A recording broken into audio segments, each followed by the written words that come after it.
welcome to the first impression video for Isom Issues 2, which I just received today. I wanted to get ahead of everybody with the video since I'm probably in the first people to actually receive that book, which is a bit surprising seeing how it's coming from Texas. For anybody who's watching me for the first time, I generally do deep dives and deep analysis on comics, so first impression videos are not my thing normally.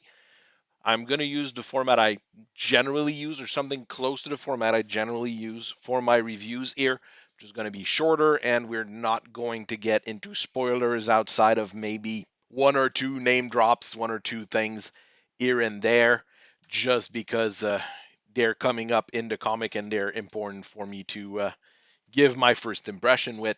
Let's just start with my real first impression after reading the book twice. I can say that it's a much better book than issue 1, in my opinion. It has a lot more of the elements that I would associate with superhero comics and things like that, things that I would gravitate towards a lot more. Even though I really liked issue 1, this one here just has a lot of zest, which the first one didn't have, or added a different flavor, basically. So this one here, much more to my speed in terms of superhero comic. We get introduced to a lot of new characters in this book. Many of them are pretty important, or will be pretty important, I believe. But it's done in a bit more of an organic way than in the first issue when we had Yaira and the Alpha Core introduced a bit heavy-handed. Here, there everything is introduced more evenly. It feels a lot better reading through this for the character introductions. Here we have Chadran, who is on the cover for issue cover A here, and that's how he looks in the book itself. The ISOM universe is growing a lot in this book, and not just with the characters that are introduced, but also their supporting cast, the people that are around them, the equipment they use, and how they behave in their environment. So we get just enough new character and world building through those characters to keep us interested. So it's a really interesting setup at that point. There's a new character which was not advertised on the ISOM website, which is Good Ying, who's a very simple character overall in terms of superhero suit, simple power set, yes, simple motivations.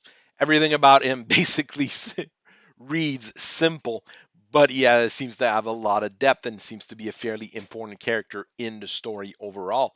So it's nice to see these new characters being brought in with their surrounding elements as well. And in this book, those new characters that are coming in have a lot more to do with the story than just being name dropped or being shown and then moving along. So we do get quite a few scenes with this character. Same with Bloodruth. We get a lot of her in this book. It's not even comparable to what we had in issue 1 with the Alpha Core and Yaira once again. Here she's a full-fledged character. She's important to the story and important to the action. And it's very fun to see her, learn to understand her, learn how she's behaving more or less. So a very good overall character that's introduced here. So we've got at least two very cool new characters that are very important to the story, that are directly relevant to Isom's story, basically. World building is really at the center of the first part of this book, I would say. As we move along, it turns into more action set pieces, and we do have very nice fight scenes overall. But that's more towards the end of the book, the start being really a world building and setting up pieces in the story. But everything that we have in here help move the story forward to a certain degree and gives us an idea of the timeline of what is going on and where things are going. It's great to see that we have improvement on the skills of Eric July as a writer, and we have improvements as well on how things are paced. It's overall a nice improvement. I didn't have a good picture for this, so I put the current pre-order campaign stats there, 2.09 million, sorry. You still have a lot of time till August 22nd to get on the pre-order campaign. After that, you'll have to order the books through the normal channel, which means it's going to probably be delayed shipping. Get on it if you're interested. The libertarian and cap elements are a little bit more present in this book than they were in the first one, where it was still implied, but not to the same extent. Good Ying is basically an insurance slash police, fire department, etc. service for ire. That's very anarcho-capitalist, let's say, but it's not a problem in this story compared to what you have in a lot of other books. Here, those are just elements in the story, how people behave, especially in Texas and in a lot of those more resilient, let's say, American cities and American regions. It's an interesting thing to have. We have a lot of self made men, strong business ethics, business savvy, and it's nice to see that compared to the almost universal socialist messaging that we see in almost everything else. So this is a nice change of pace in terms of comic. Book one was very grounded and realistic. In my original ISOM 1 review, I basically said you could take out the superpowers and it would still work very well as a story, with a few adjustments, obviously. This here is clearly a superhero fantasy story. You mix a bit of sci-fi, a bit of fantasy, smash it together with decent action scenes. It's a large change of pace. If you were expecting more of the same, like I was, it's a bit jarring, but it's a good change. In my opinion, this is where things probably could have gone in issue one a little bit more, and people would have been maybe less gripey in a way on some things. Overall, this is a very good move. I can't wait to get my full review out and literally go someone opened the gate to adventure with that particular picture here.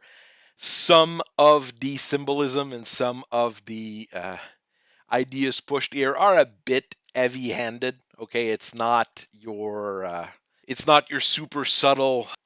Some French comics sometimes are trying to go too subtle, and you don't understand what the hell they're talking about. Here we go with the baseline things, and it works really well, in my opinion. It's also fun to see Avery rebuild himself from the low point where he was back to being a superhero, basically, while Darren seems to be falling into a spiral of failure. So we have the dichotomy between the two characters growing throughout this story, which was the point I was making in the first issue. The artwork overall ranges from pretty good to rather excellent. Nothing, I would say, game changing or game breaking, and nothing so bad that it makes my eye bleeds, basically. And it's fun to have a lot of space to see the characters acting, fighting, running, talking. The format of the book, having much more pages than a standard floppy, allows us to have these scenes. 3 panels of Isom running right here. It's very simple and it works really well. And you wouldn't be able to have that in a floppy unless you are trying to buy time and just have an empty book.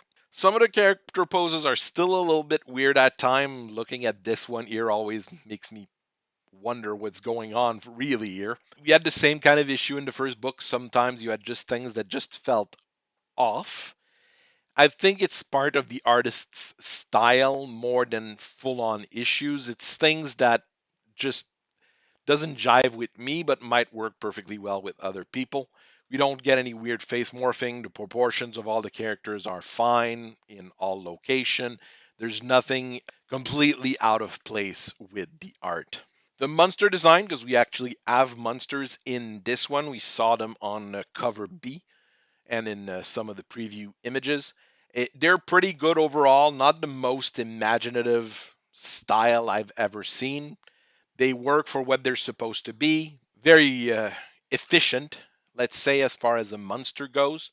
Hopefully, we get other monsters in the same category that are a bit more imaginative, a bit different. I like 6 arms monsters sometimes, or things with 2 heads and things like that, just so it goes really in that fantasy kind of element. I mean, I'm playing with aliens or playing with monsters, things like that. It's fun to have that extra in there. In the same line of thinking, we do get a bit of animal work in this as well. We got wolves, gators, an eagle, and a wyvern. Of course, the wyvern's a bit more mythical there, but they all look really good for what they're supposed to be and supposed to do, which was a complaint that I've had with a few other indie comics in the past. Of course, the artist for this is a consummate professional, so the level of his art might be higher than on some of the other indie comics we've seen.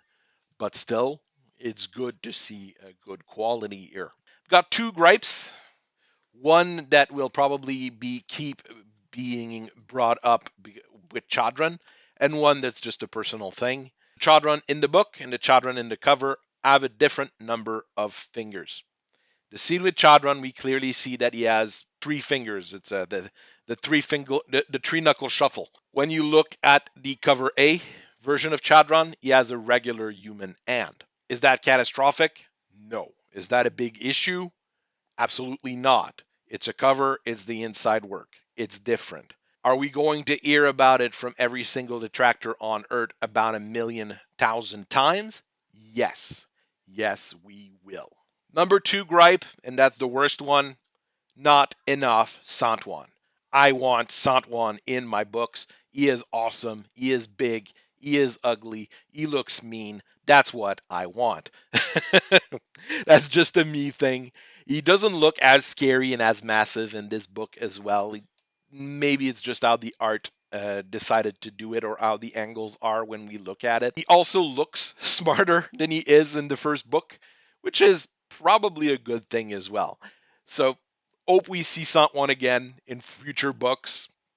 I love this kind of character always, and he could be an ally, he could be an enemy, he could show up anywhere, and always work as muscle for hire, as a bystander, just trying to do what's best for him, but ending up saving people.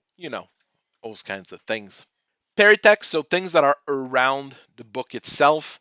The cover feels a little bit weird compared to issue one. I'm not sure why. Might be the different type of gloss they used on the paper cover. It's still top notch. It's still really nice. It doesn't scoff. It doesn't break. It's great binding as well. I don't know why. I've got a weird feeling touching the cover whenever I do. Maybe because I read my ISOM issue one about 1,000 times. I know art covers would be more expensive, but I know they would be a good investment for these kinds of books as well. I'd always like just an option for an art cover. That $100 cover you make it an art cover rather than a cardboard cover. Get a nice blurb at the back with the strong branding. ISOM 2, Ill Advised Part 2, Rippaverse Comic, Rippaverse.com. Everything that you need, rated teen. This is really nice. I hope when Alpha Core and Yaira comes out, that section where we have ISOM's face, you replace it with books already being released. Would increase the branding and the quality at the back. Ignore my horrible mug taking a picture with my phone there. That's how I take pictures of stuff.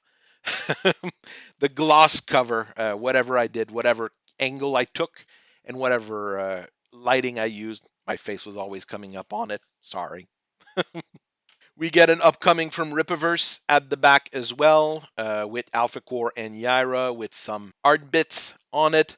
It's really great. I can't wait for those books to come out. Alpha Core more than Yaira. Some people like Yaira more than Alpha Core already. I can tell. It's nice to see the teams that they've got set up for these books as well. We know who's going to work on them now. We know where it's going. And it's all people that deserve our support. Really happy with that. Get a big acknowledgement from Eric July near the end of the book, including all the necessary thank you for supporting, letting us move forward, etc. So this is a very, very good thing that should be in every book. Every manga has it. Every floppy should have it, or a version of that. Packaging is top notch. Your books are not going to get damaged being shipped by Rippaverse. The box is perfectly fit. It covers. It flaps. Top quality bags and boards as well. Keep shipping stuff in those kind of packages, people. That's what we want. This was a great purchase. I'm really happy about it. 1 day of shipping between Texas and Quebec. I've never seen that, even on express delivery of any product that I've ever ordered. out of country. Really, this is beyond what I expected. Highly recommend this book. Get the first one, then get this one to get in the spirit of things. Two more books coming out in the next 6 months, Yaira and Alpha Core. Well, Alpha Core, then Yaira. Things are moving at a faster pace than any other crowdfunder that we have out there, except maybe, well, there's that one guy that's doing the Girls with Megafist that's basically switching over from being a part-time comic artist to a full-time comic artist. That might change a lot of stuff. This is a more mature book than book one. You don't have swearing, you don't have sex, you don't have any weird gore or extreme violence, but I wouldn't recommend it for young, impressionable readers. This is closer to a more mature battle shonen. It's not One Piece level of humor and action. It's more in the line of your, let's say, History's Strongest Disciple Kenichi, a few of those things that sometimes could fall in the seinen category, but it's still something that almost anybody could read. So I hope you enjoyed this first thought video. I'll do a full review of this once the campaign is over and some more people have time to read it. I hope you guys have a very nice rest of your day. I thank you very much for listening to me. Keep on reading comics, keep on enjoying them. I'll keep analyzing them, and I'll see you guys later. Bye-bye.